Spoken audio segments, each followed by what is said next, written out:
Tom Barclay here outside the Tottenham Hotspur Stadium after Tottenham's fantastic win over Man City in the League Cup, inflicting the first defeat on Pep Guardiola's side this season and underlining just what this Ange Postecoglou side can do when it all clicks. There was a lot that happened in the game, we'll get into it in a minute.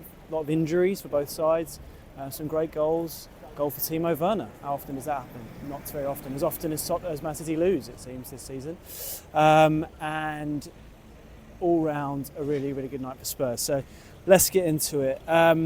First of all, Spurs, as I thought they might, as I had an inkling that they would, played a pretty strong team from the off. Seemed like a bit of a reaction to the Palace poor result the other day. I know Andrew sort of played down the significance of individual games consistently, whether they be derbies or whether it be big League Cup games, but he did pick a strong team and fair play to him. Man City obviously played a more weakened team, but not quite as weak as perhaps some had suggested on social media beforehand.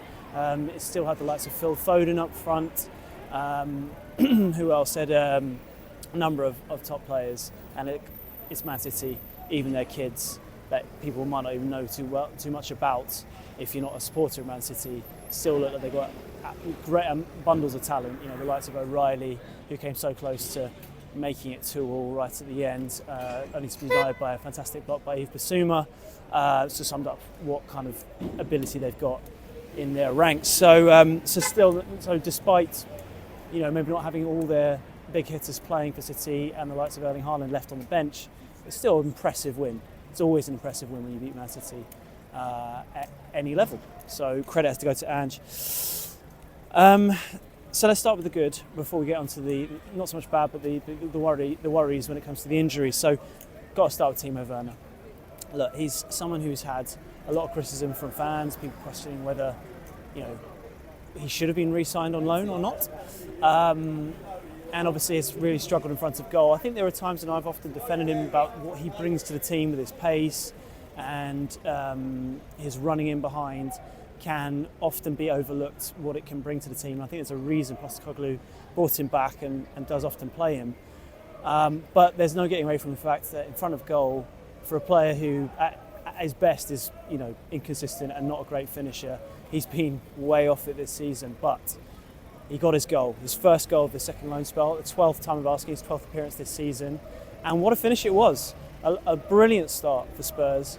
A lovely move down the right-hand side. Fantastic flick from Brennan Johnson, who otherwise had a quietish game from his standards this season. But that was a great moment for him, setting away the excellent Dejan Kulusevski, who plays the ball in first time. City defender can't get to it. On comes Werner.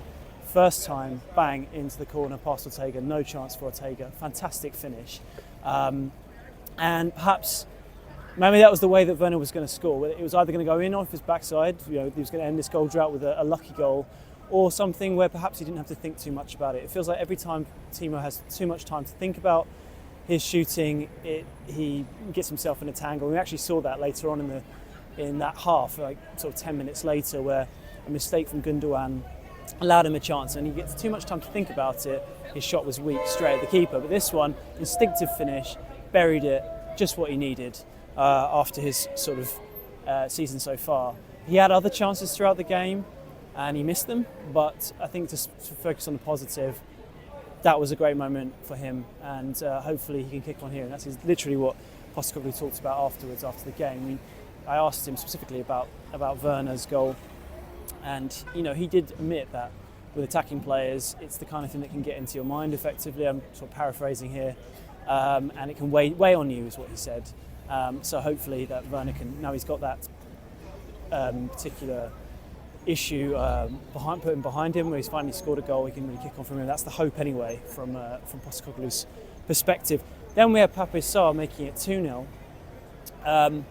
And I think I tweeted at the time, Sarr was known as a kid as Roberto Carlos on account of his fantastic long-range finishing. It's not something we've seen too much of at Spurs, but to be honest, it's not that often you get long-range shots really on this Postecoglou team.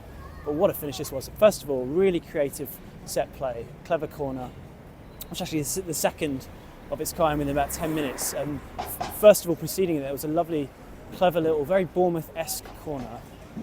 If you remember the goal that Ryan Christie scored against Arsenal last week or whenever it was, where there was a ball into the low ball into the near post, a flick back, and then Christie sort of banged it in, coming onto it. Very, very similar situation with Spurs, except Kulusevski got his shot kind of all wrong, but it was a clever movement. This time it was a short corner, Kulusevski and Werner exchanging the ball, and then Kulusevski laying it back for Sarr, who, rather than sort of belting it in as Roberto Carlos was sort of famed for, it was more of a placed finish into the corner. It was a beautiful strike, and set Spurs on their way, and it proved to be the match winner. An excellent goal, worthy of winning any game. So a really good moment for him. And then from, obviously Matheus Nunes did score just before half-time, and at that point you did fear for Spurs because of how flaky they have been at times when they've been 2-0 up, particularly at Brighton, and just the fact it was Man City. But credit to them, they put in a very good defensive display in the second half, despite the game being pretty stretched. Obviously injuries played their part both for Spurs and City, and they managed to hold out, which was pretty impressive. From Tottenham's point of view, I thought Dejan Kulusevski once again was absolutely fantastic, so much so that Jack Pitbrook at The Athletic was asking Pep afterwards about what he thought of him. Pep didn't seem to be in the mood to give us too many quotes on that front, but he said he likes him, he likes everything about his game. Didn't think he could see comparisons to De Bruyne, which was the suggestion, because there's only one Kevin De Bruyne effectively, and I have to agree with that. But just underlined what a fantastic season Kulusevski is having. His dynamic running, he just works so brilliantly in the centre of midfield. It's such a sort of masterstroke to play him back in that number 10 role in this system. And he's been by far and away Tottenham's best player this season. He's got to be one of the best players in the Premier League at the moment, one of the most on-form players right now, who I was watching it thinking, obviously not wanting him to move to City, but and I can't imagine that Spurs will let him go for anything less than a serious amount. But you kind of think he's one of the kind of players who actually might fit into that Pep's kind of system. He's such a clever player with the way he moves his body, getting in front of defenders to win free kicks, the way he bursts away from opposing players to take the ball up the pitch, and creates chances. Obviously, he got the assist, had a chance himself in the second half where he was probably more sort of what we've seen before of Kulusevski when he used to play out on the wing. He suddenly found himself on the right, came in, tried a curling shot to the far corner, which was stereotypical of him in most of his time here, which Ortega got a hand to. But yeah, all round Kulusevski was fantastic. I also thought Yves Bissouma when he came on was really, really impressive, not least for that action where he denied O'Reilly right at the end, which was absolutely critical to this result. But I like the fact that Postecoglou brought him on. Apparently it was just a tactical switch, taking Sarr off, and I believe that might be the first time I can remember where he's gone for two sitters in Bissouma and Bentancur playing in that role, at least to my memory anyway, and it paid off. You do think quite a lot of lessons when you reflect on that Brighton result. Quite a lot of lessons seem to have been learnt from that particular game, because maybe on reflection that would have made more sense to have two sitters in that game to protect that lead. Also, there was the fact that in that game perhaps he could have made quicker substitutions, which I think we saw straight away in the next following games. Particularly against West Ham, we brought Sarr on at half time.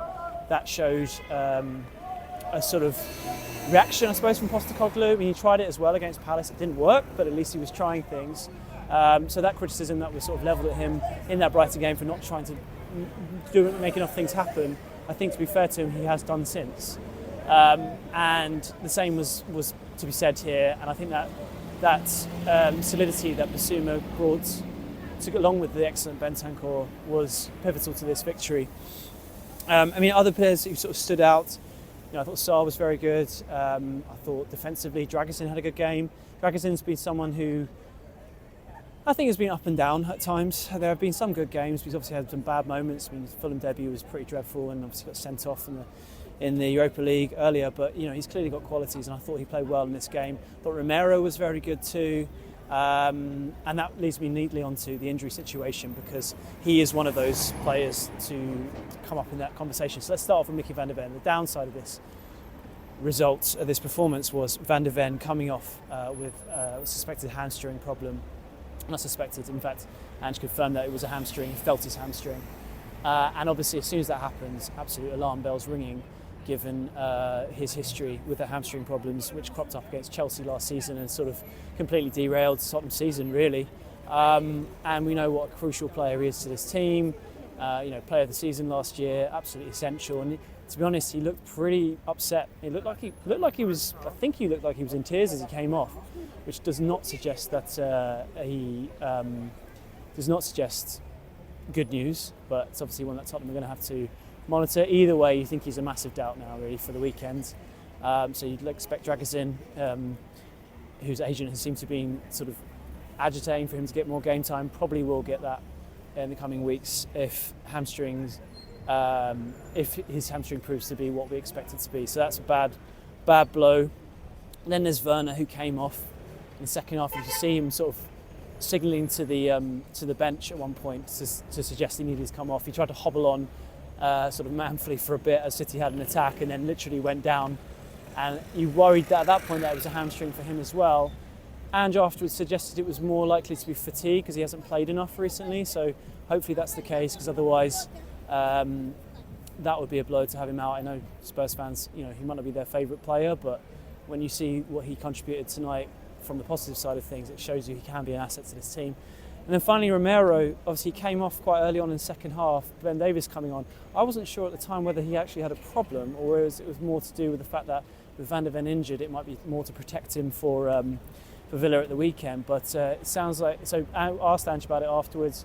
He said that, I thought it was the word tight, but maybe on reflection it was tired, that Romero felt tired. And at half-time, Postecoglou was thinking of changing him then. Romero said he could carry on, but Postecoglou's gut, he said, was just telling him he needed to take him off. So he took him off as a sort of precautionary measure. So hopefully that means that he will be okay for the weekend, but we'll have to wait and find out. And as I said, Sarr came off as a tactical decision, so hopefully they can get away.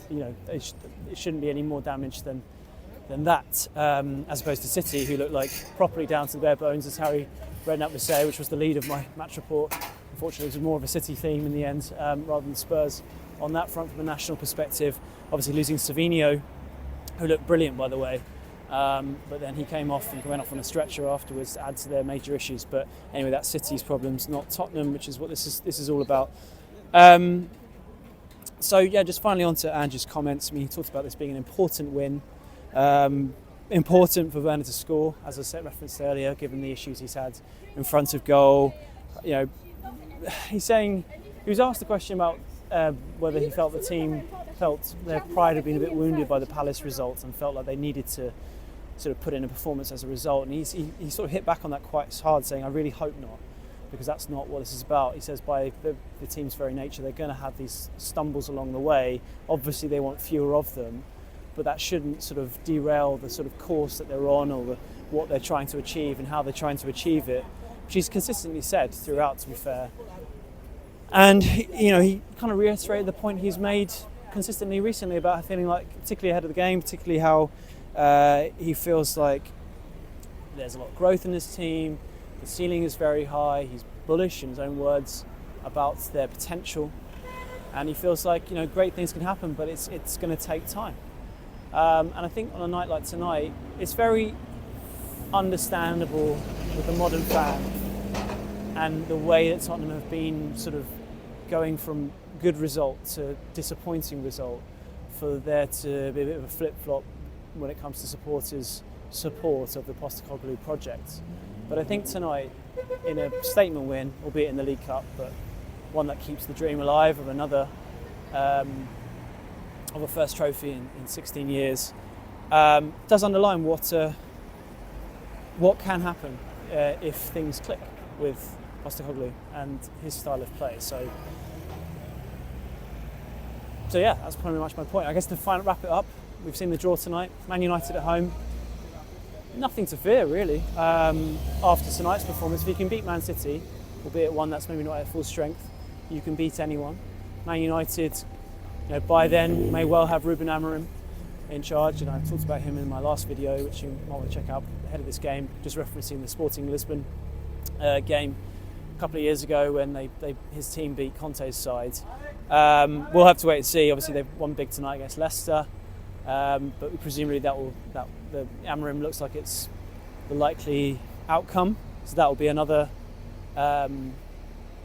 challenge, and a sort of untested challenge. 3-4-3 is likely what he'll play.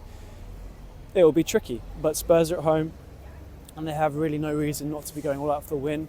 As he's shown from tonight, playing a very strong side, you can expect the same again, and there is every chance that Spurs can go all the way this season in this competition and finally end 16 years of hurt from a trophy point of view, and for Postecoglou to make good on his pledge that every second season he does win silverware. We'll have to wait and see.